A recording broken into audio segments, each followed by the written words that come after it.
Hi friends, my life is with my Jesus ಕಾರ್ಯಕ್ರಮಕ್ಕೆ ನಿಮ್ಮೆಲ್ಲರಿಗೂ ನನ್ನ ಪ್ರೀತಿಯ ನಮಸ್ಕಾರಗಳು.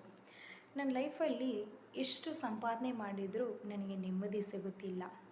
ನಾನು ನೆಮ್ಮದಿಗೋಸ್ಕರ ಎಲ್ಲೆಲ್ಲೋ ಅಲೆದಾಡುತ್ತಿದ್ದೀನಿ, ಆದರೆ ನನಗೆ ನೆಮ್ಮದಿ ಇಲ್ಲ ಅಂತ ತವಕಿಸುತ್ತಿದ್ದೀರಾ? ಸತ್ಯವೇದದಲ್ಲಿ ಯೆಹೋವನು ಯೆಹೋಶುವನ ಸಂಗಡ ಇದ್ದುದರಿಂದ ಅವನು ದೇಶದಲ್ಲೆಲ್ಲ ಕೀರ್ತಿಗೊಂಡನು ಅಂತ ಬರೆಯಲ್ಪಟ್ಟಿದೆ.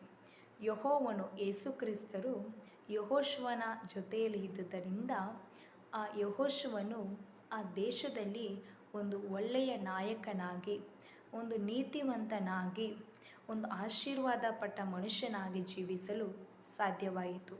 ಅದೇ ಯೇಸುಕ್ರಿಸ್ತರು ನಮ್ಮ ಜೀವಿತದಲ್ಲಿ ಪ್ರತಿದಿನ ನಮ್ಮೊಂದಿಗಿರುವಾಗ ನಾವು ಕೂಡ ಈ ಭೂಮಿ ಮೇಲೆ ಆಶೀರ್ವಾದ ಪಟ್ಟವರಾಗಿ, ಒಂದು ನೀತಿವಂತನ ಮನುಷ್ಯನಾಗಿ, ಯೇಸುವಿನ ಮಗುವಾಗಿ ಈ ಭೂಮಿ ಮೇಲೆ ಸಮಾಧಾನ ಉಳ್ಳವರಾಗಿ ಎಲ್ಲ ರೀತಿಯಾದಂಥ ಆಶೀರ್ವಾದಗಳನ್ನು ಹೊಂದಿಕೊಳ್ಳಲು ಸಾಧ್ಯವಾಗುತ್ತೆ. ಧನ್ಯವಾದಗಳು.